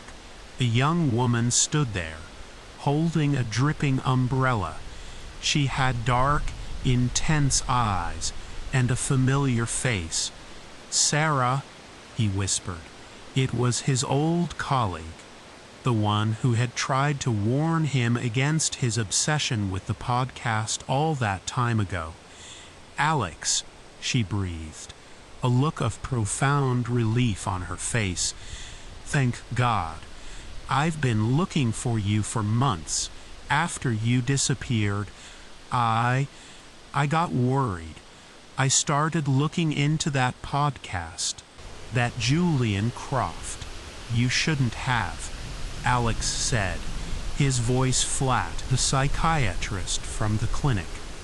The man Maestro had used and left frozen in time under the Antarctic ice. "How?" Alex asked. "He had a sister," Sarah explained. "She reported him missing around the same time you vanished. She hired a private investigator. They tracked his last known movements to an Antarctic expedition. An expedition where you were listed as a consultant. The expedition was reported lost. All hands presumed dead. But there was no wreckage, no bodies. It was like it just vanished." Maestro was not just a composer. It was a plagiarist. It hadn't just stolen Julian Croft's voice. It had stolen Aris Thorne's identity, his life, his history, and had woven it into the Julian Croft persona to create a more effective lure. It was combining its victims, sampling. "But you have to be quiet," he explained. "Everett, hitting, the pyramids, the sounds, the entity, his own horrifying transformation." He watched her face, expecting to see disbelief, fear, revulsion. Instead, he saw a dawning, horrified understanding. "The patterns," she whispered, her face pale. "When I was analyzing the podcast audio, just like you did, I found more than just the coordinates. There were other layers of data hidden in the noise, not just for your pyramid. There were dozens of them, all over the world. A network. I thought they were just noise, random data." She pulled out her laptop and showed him. It was a global map dotted with dozens of glowing points. The Western Desert, Antarctica, the Louisiana Bayou, the Atacama Desert. They were all there, and so were many more. A forgotten temple complex in the Himalayas, a deep-sea trench off. "It's a fail-safe," Alex realized. "A dead man's switch. If one of its remote agents, like the one I fought, was destroyed, the podcast would act as a beacon, activating other listeners, other obsessed souls all over the world, drawing them to the other sites. It's trying to destabilize the whole network at once. Even as he said it, he could feel it, a faint global tremor in the symphony of the world. A dozen new, sour notes being played at once. Somewhere, a dozen other people like him were stepping into their own pyramids, their own traps. Maestro was sacrificing its pawns to create chaos across the entire board. It was trying to force a global reset, to break the cage completely. "We have to stop them," Sarah said, her voice firm. "We have to warn them." "How?" Alex asked. "We don't even know who they are. And if we could find them, what would we say?" Alex looked at the map, at the glowing dots spread across the globe. It was an impossible task. They were two people against a global conspiracy orchestrated by a being older than time. But then he looked at his own hands, at the faint silvery glow of the transformative power within him. He wasn't just a man anymore. He was a key. He could rewrite the music. Maybe he couldn't stop the listeners, but maybe he could change the song they found when they arrived. "The apartment," he said, pointing to the dot in Manhattan. "That one's different. It's not a place of natural power. It's artificial. It's in the middle of a city. What kind of sound would be imprisoned there?" He focused, reaching out with his new senses, trying to hear the note from across the ocean. What he felt was chilling. It was a sound of pure order, of logic, and it was imprisoned in the heart of the most chaotic, unpredictable city in the world. "That's the one," Alex said, a cold resolve forming in his heart. "That's where we go first. Maestro wants to create chaos. I'm going to give it order." He knew it was a trap. Maestro was likely watching that location, expecting him. But it was a trap he had to walk into.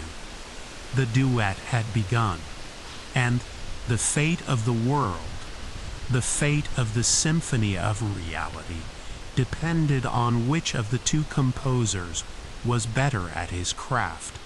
He looked at Sarah, at her terrified but determined face. He was no longer alone in this. "It's going to be dangerous," he said. "My whole world has been a lie for the last 3 months, Alex," she replied, closing her laptop. "I think I'm past caring about dangerous." He nodded. The first world apart, and Alex Reed, the audio archivist from London, was the only one who could hear it. He had to become the conductor. The flight to New York was a long, tense exercise in control. Alex had to consciously suppress the power within him, lest he accidentally transform the airplane's fuselage into spun sugar or rewrite the laws of aerodynamics. He could feel the world's music as a constant humming pressure against his skin. He could hear the tiny notes of decay in the aircraft's metal, the chaotic rhythm of the passengers' anxious thoughts, the faint global dissonance of the other nodes being disturbed. The apartment was in a pre-war building on the Upper West Side, a place of old money and quiet discretion. There was nothing outwardly remarkable about it. But as they approached, Alex could the effect was subtle, but deeply unsettling, a bubble of pure order in the heart of chaos. "The doorman," Sarah whispered, nodding towards the building's entrance. A man in a crisp uniform stood perfectly still, his gaze fixed, his posture unnaturally rigid. He didn't blink. "He's part of the lock," Alex realized. "The people who live here, the routines of the building, they're all components of the containment field. A living prison made of habit and predictability. They didn't go through the front door." Following a schematic Sarah had found buried in the podcast's data files, they went through a service entrance in the alley. The corridors within were sterile, silent. The air was still and smelled of antiseptic. The silence here was different from the pyramid. It wasn't an absence of sound. It was a cancellation of sound. "The listener," Sarah said, checking her phone. "According to the forums, he's a retired mathematician named Elias Vance. He's been posting for weeks about the hidden equations in the Croft podcast. He checked into a hotel nearby yesterday. He could be on his way here right now." They had to work fast. Alex reached for the doorknob, but his hand stopped. "It's not a physical lock," he said. "The door, the walls, the entire apartment were a conceptual lock. To enter, one needed not a key, but a specific state of mind. A mind of pure, unblemished logic." "I can't do it," Alex said. "I'm too chaotic now. The powers I have, they're anathema to this place." He could feel the orderly field pushing back against the transformative energy within him, a repulsive force like two positive magnets. Sarah looked at the door, then back at him. "But I can," she said. "I'm just a person." The apartment inside was empty. A sterile white space with no furniture, no decorations, no dust.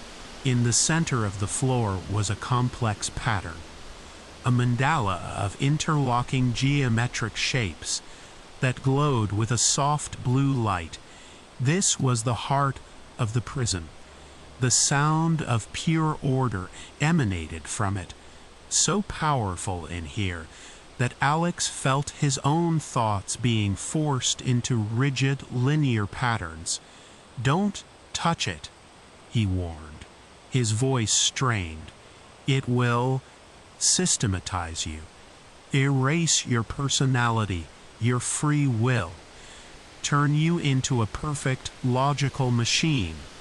Suddenly, the pattern on the floor flared, its blue light turning a harsh, angry red. An alarm. Someone else was trying to enter the building. "Vance," Sarah breathed. "Or Maestro," Alex countered. He had to do something. He couldn't fight the field of order head-on. He could unravel this entire city block into pure noise. He channeled a single, tiny note of chaos, not at the glowing mandala, but at the apartment's wall. The sterile white paint flickered. For a microsecond, a fractal pattern of swirling colors appeared. Like an oil slick on water, the orderly field immediately compensated, crushing the chaotic intrusion. But for that one instant, its attention was diverted. The front door of the apartment flew open. It wasn't the old mathematician. It was Maestro, dressed in the immaculate form of Julian Croft, a calm, knowing smile on his face. "A clever gambit, my dear instrument." Maestro said, his voice filling the sterile room. Using one fundamental to distract another. You are learning. He stepped inside, and the field of pure order did not affect him. He was insulated. Why would I break my own instruments? I want to play it.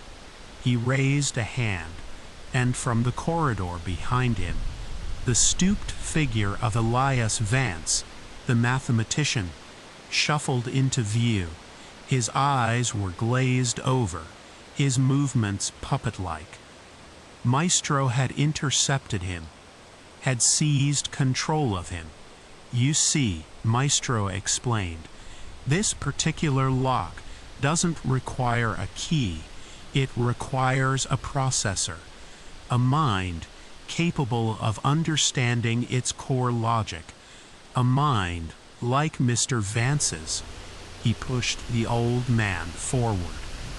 Vance stumbled towards the mandala, his hands outstretched.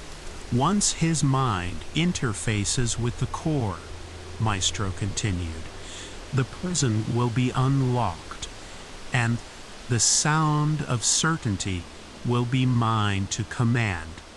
Imagine it, Alex. A world with no accidents, no unpredictable variables. A world where every action, the noble, if chemical effort, he said with a nod. Alex knew he couldn't fight him physically. He had to fight him musically. He focused all his will, all his transformative power on the mandala. He wasn't going to destroy it, or even fight it. He was going to harmonize with it. He was going to add his own verse to the song of order. He sang a note, a pure tone of transformation. The red light of the mandala flickered. The blue light of its resting state tried to reassert itself.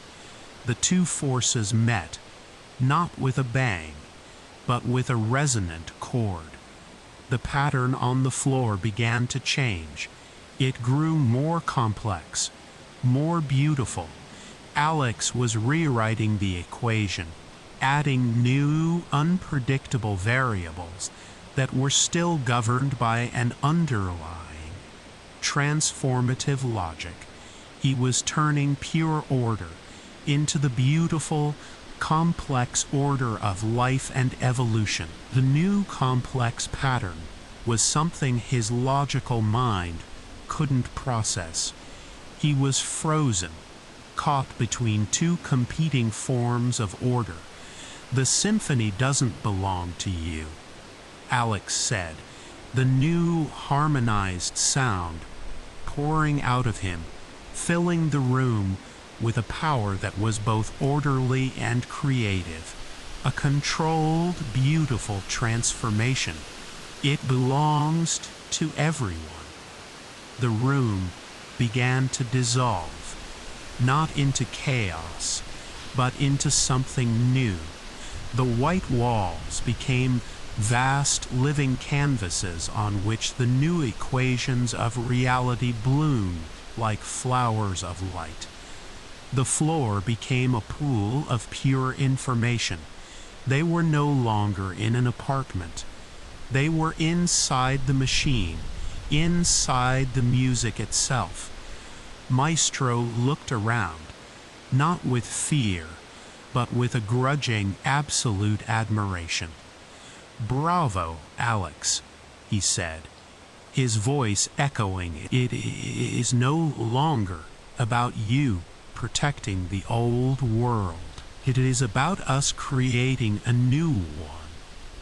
My clockwork perfection versus your beautiful, evolving complexity. This will be much more interesting." He bowed, a deep theatrical gesture, and then he, along with the catatonic form of Elias Vance, simply faded, dissolving into the light, leaving Alex and Sarah alone in the heart of the transformed instrument, the apartment reformed around them. But it was different. It was no longer empty and sterile. The walls were covered in murals of the swirling, complex patterns. The air hummed with a new, vibrant energy. The mandala on the floor was now a pulsing, silver flower of impossible geometry. The prison of order had become a sanctuary of complexity. Alex had won the battle, but he understood with chilling clarity that I think, he said, the music of the transformed room humming in his bones. I just wrote the first chord of the new world. He knew that across the globe, the other listeners were reaching the other prisons, and Maestro, wherever he was watching, waiting to see what discordant notes they would play. Alex's only hope was to get to them first, to harmonize with them all, to turn Maestro's orchestra of destruction into his own symphony of transformation. The world was their score, and the final performance was yet to come. He knelt and touched the silver flower on the floor. It pulsed with warmth. It was his instrument now, his first. He had an orchestra of his own to build. A low, resonant tone filled the room, a sound that started in the apartment and spread out, a subtle change to the music of the city, a new and complex rhythm joining the song of the world. They were flying in beautiful, complex, ever-changing murmuration patterns against the evening sky. The next note on Sarah's map was a deep-sea trench near Japan, a place of profound pressure and darkness, where the sound of silence was kept, not the unmaking silence of the Silent King, but a silence of weight, of gravity, of the crushing void between stars. Alex knew, with a sudden, chilling certainty, that this was where Maestro would be waiting for him next. The quietest place on Earth was about to become a battlefield of cosmic sound. They found a boat, a research vessel ostensibly chartered for a deep-sea ecological survey. Sarah handled the logistics with a grim efficiency, her fear now sublimated into focused purpose. She was the producer, the road manager for Alex's terrifying, world-altering musical tour. As a chaotic note from a node in the Congo was being used to amplify a civil war. A sound of stasis from a Siberian monolith was causing localized time freezes, leading to horrific accidents. Maestro was not just trying to break his cage, he was reveling in the destructive power of his orchestra, using the planet as his soundboard. Alex was no longer just a rival composer. He was a first responder, a psychic combat medic, racing to heal the sonic wounds Maestro was inflicting upon the world. The target was the Japan Trench, one of the deepest points on the planet. The instrument was not on the seafloor. It was the seafloor, a vast geological prison of tectonic pressure. The sound it contained was heaviness, a fundamental note of gravity and density. The listener for this one is a deep sea. As they neared the Koordam, Hotesh, the sea changed. The water grew unnaturally calm, flat and glossy as black oil. The boat felt heavier, its movements sluggish. A profound silence fell, a silence that had weight, that pressed in on them, muffling sound and thought. Alex felt the transformative power within him being compressed, squeezed by the immense pressure of the ambient sound. They used a submersible, a tiny, fragile sphere designed to withstand the crushing depths. Alex and Sarah descended alone into the blackness. The pressure gauge climbed at an alarming rate. The world outside their small porthole was an absolute, featureless void. "We're here," Sarah whispered, her voice a dead, flat thing in the heavy silence. On the sonar, they could see it, a structure on the seabed.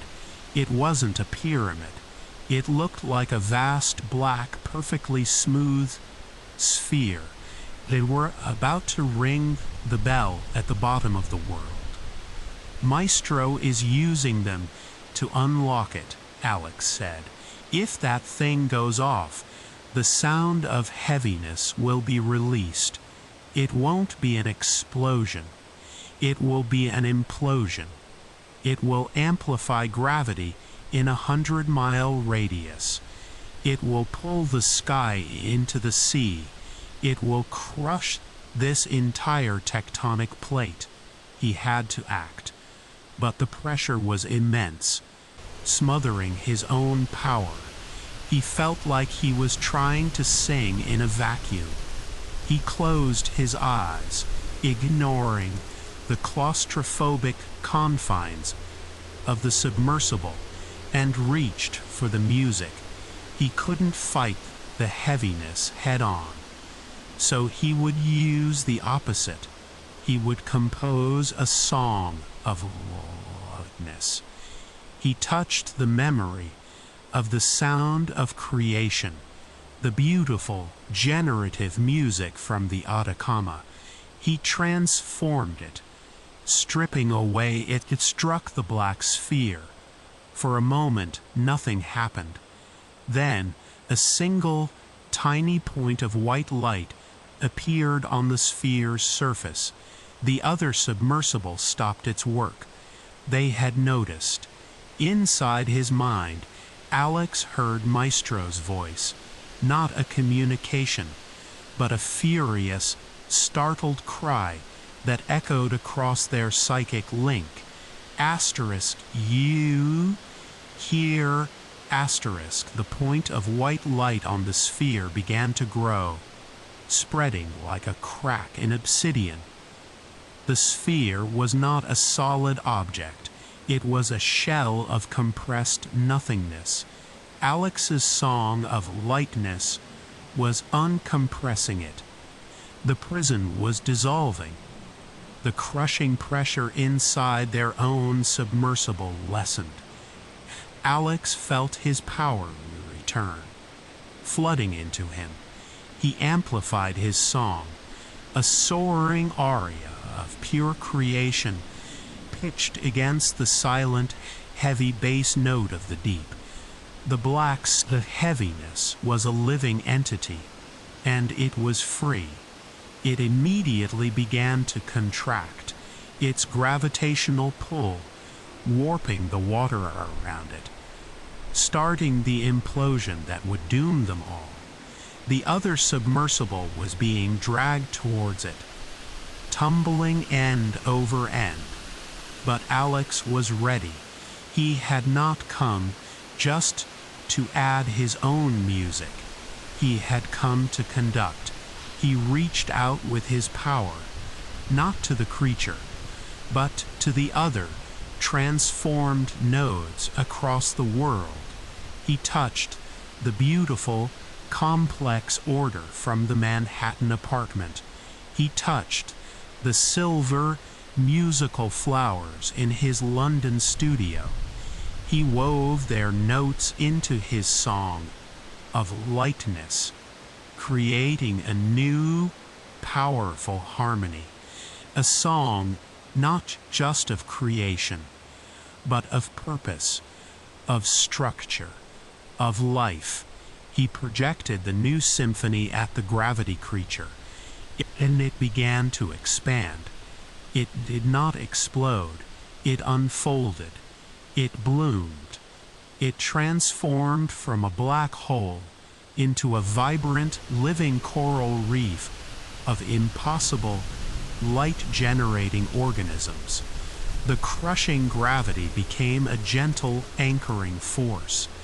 The prison of heaviness had become a cradle of new life at the bottom of the ocean.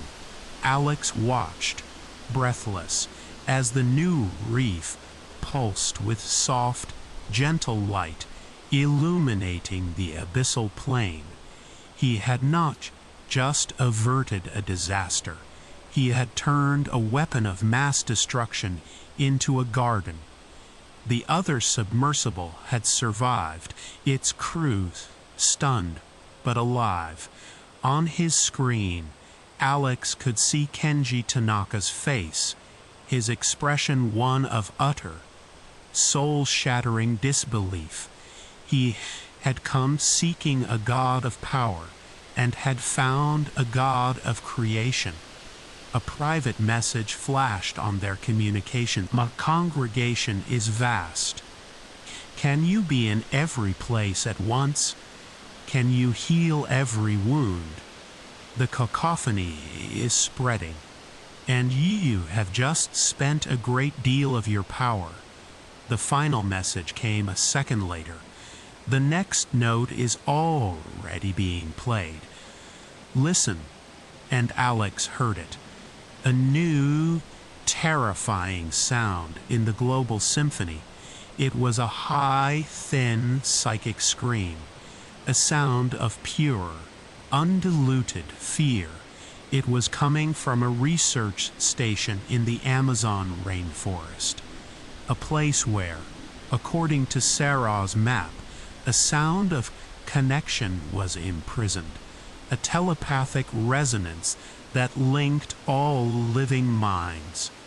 Someone had just unlocked it, and instead of creating a global consciousness of empathy, Maestro was twisting it into a broadcast of pure terror, a psychic plague.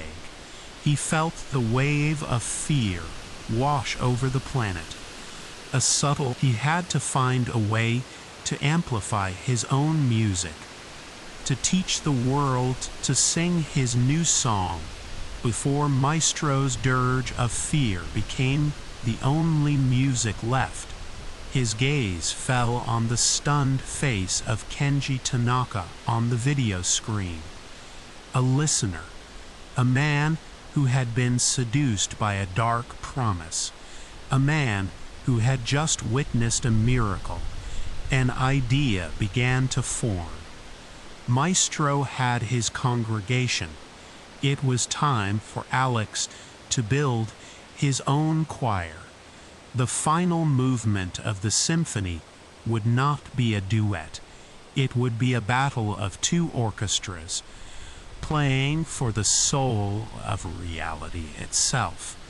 He opened a channel to Tanaka's submersible. Kenji, he said, his voice quiet but resonant with the new power that flowed through him. You and I need to talk. I'm going to teach you a new song. The war for reality had escalated. It was a low, constant hum of dread beneath the noise of everyday life, and only Alex and Sarah could hear its source. Alex's plan to build a choir began with Kenji Tanaka. Through a shaky video link, he explained everything, showing Kenji not just the horror of Maestro's plan, but the beauty of the alternative. He didn't offer Kenji power. He offered him a part in the new symphony. He taught Kenji how to hear the music of the transformed reef, how to harmonize with its song of life, and how to use that harmony to counteract the fear in his own small corner of the world. It was a slow, painstaking process, teaching another mind to perceive the universe as he now did. But it worked. Kenji became the first member of the choir, a bastion of creative harmony in Japan. They raced to the collective unconscious and turned it into a psychic amplifier. The rainforest itself was sick with it. The animals were unnaturally aggressive. The plants seemed to twist into paranoid shapes, and the very air vibrated with a silent psychic scream. Alex, using the shielding harmony of the deep-sea reef and the complex order of the Manhattan Node, fought his way to the heart of the network. He didn't sever the connection. He transformed it.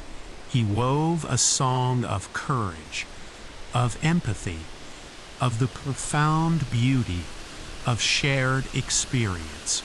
He turned the instrument of terror into an instrument of unity. The biologist, freed from Maestro's influence, became the second chorister. It became a pattern. Alex and Sarah would race across the globe, from one crisis to another, one step behind Maestro's way. In the Swiss Alps, they confronted a sound of meaning, a semantic resonance that Maestro was using to drain language of its significance, turning communication into meaningless babble. They reclaimed it, turning it into a fountain of creativity and understanding. With each node Alex transformed, his power grew, and so did the choir. He was no longer just a composer. He was a conductor, leading a growing global orchestra of harmonized individuals who protected their own regions from Maestro's influence. They were winning. The plague of fear began to recede.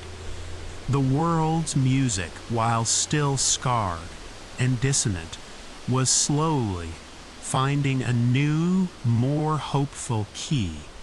Maestro was silent. For months, there were no new attacks. The remaining nodes on Sarah's map were quiet. It was a tense, uneasy peace. He could feel Maestro's presence, not as an active force, but as a vast, patient silence, watching him from the gaps between the music. He was being studied. His methods, his harmonies, his new creations, Maestro was listening to it all, learning from it. The final untriggered node on the map was unique. It wasn't on Earth at all. The coordinates pointed to a specific empty point in space, in a stable Lagrange point between the Earth and the Moon. L2, a place of perfect gravitational balance. The sound of self, Alex read from Sarah's research. A resonance of pure identity, of consciousness, the anchor of individuality. He felt a profound chill. It was the keystone, the instrument that governed the very concept of a singular, independent mind. If Maestro gets control of that, Sarah whispered. Maestro had learned from Alex's own tactics. It didn't try to outmuscle him with raw power. It tried to outcompose him. It unleashed a new sound, a harmony woven from all the destructive nodes it had previously touched, a chord of perfect, exquisite despair. It was not a psychic scream of fear. It was a beautiful, melancholic, and utterly persuasive argument for hopelessness. It was a song that proved with mathematical and emotional certainty that all effort was futile, that all life was meaningless, that the only rational choice was to cease to be. The song targeted the members of his choir. One by one, their lights began to flicker. Kenji in Japan, his harmony of life faltering against the irrefutable logic of the Song of Despair. The biologist in the Amazon, it was a flawless masterpiece of nihilism. He's using our own strengths against us, Alex realized in horror. He's using the logic of the order node to prove that hope is illogical. He's using the empathy of the connection node to make us feel the heat death of the universe. He's not attacking the choir. He's decomposing it. Only Alex, with his core of pure transformation, seemed immune. But he was just one instrument against a masterpiece of despair. He was alone again. Not quite alone. Sarah's voice cut through his concentration. She had hooked her laptop up to a global satellite network. The L2 node. It's not empty. There's something there. A satellite. Old. Cold War era. It's not on any official registry. She brought up an image. It was a strange, angular thing, more like a sculpture than a machine. And he was making his final move on the keystone while his song of despair kept the world's guardians occupied. I have to go, Alex said. I have to get to him. How? Sarah cried. It's in space. Alex looked at his hands. He was a being of transformation now. The laws of physics were a song he could edit. Maestro isn't the only one who can improvise. He closed his eyes and focused all his power, all his will, on a single impossible act of composition. He sang a song of ascension, of lightness, of the space between notes. The air around him shimmered. His body dissolved, not into chaos, but into pure music. He became a wave of pure information, a resonant thought, and launched himself upwards, riding the carrier wave of his own symphony towards the cold, silent battleground of space. He reformed. Maestro was there, standing on the hull of his own ship, dressed in the ethereal form he had taken in the Atacama, a being of woven starlight. He was not surprised to see Alex. The final movement, Maestro said, his voice not sound, but pure thought, projected across the vacuum. A duet for the end of the world. I must confess, I did not think you would make it this far. Your composition has been surprisingly resilient. It's not over, Alex projected back. Isn't it? Maestro gestured to the earth below. Listen, your choir is silent. My song of despair reigns. Soon they will all succumb, and then I will take this final instrument, the sound of self, and I will absorb all of them, all their knowledge, their experiences, their emotions. I will become the ultimate intelligence, the ultimate being. And you are a monster, Alex projected. I am an artist, Maestro corrected. And this is my masterpiece, the assimilation of an entire world's consciousness into a single, perfect being, a symphony where every note is finally in harmony, because I am the only one singing. Maestro turned to the ancient satellite and placed a hand on its surface. The instrument began to hum, its psychic note of individuality resonating through the void. But Maestro did not try to corrupt it or change its song. He began to sing a perfect inverse harmony, a song of unity. The two forces met, and the satellite began to glow, preparing to broadcast Maestro's song of assimilation to the entire planet, using the network Alex had built as its amplifier. Alex knew he couldn't overpower him. Maestro was older. He simply released it, a final, explosive, uncontrolled act of pure creation and unmaking. He turned himself into a big bang in miniature, a song that had no melody, no rhythm, no key, a song of pure, absolute change. He aimed it not at Maestro, but at the instrument, at the satellite, the sound of self, the very concept of I, was struck by a wave of pure, infinite transformation. Maestro screamed, a silent, psychic shriek of fury and disbelief, as his perfect, intricate plan was shattered by a single, barbaric chord of raw power.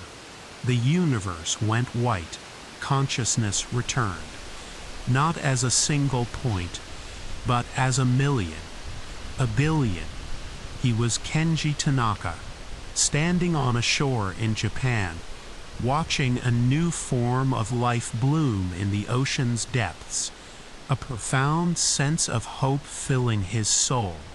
He was the biologist in the Amazon, feeling the sudden, empathetic connection to every living thing. He was a child in Mumbai, taking its first breath, an old man in a Parisian cafe, tasting his coffee as if for the first time. He was every human on the planet, all at once, for a single, timeless moment. Alex had not destroyed the sound of self. He had shattered it. He had taken the singular concept of I and broken it into 7 billion pieces, and in his final act had gifted a tiny, indestructible fragment of it to every single human being on Earth. He had not just saved individuality, he had democratized it, made it an inalienable part of the human soul. Maestro's song of assimilation had nothing to absorb. There was no longer a single, central self to target, only billions of tiny, unique, and now fiercely protected flames of identity. The creator of a catchy, nihilistic pop song, the seductive argument for giving up. He was no longer a composer. He was a single, discordant note, doomed to forever try and drag the world's music down into the minor key, a permanent, necessary dissonance. And Alex Reed, the audio archivist, was the opposite.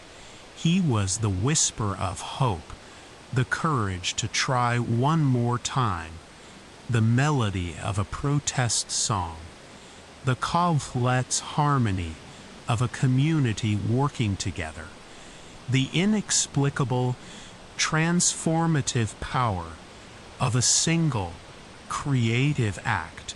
He was no longer a man.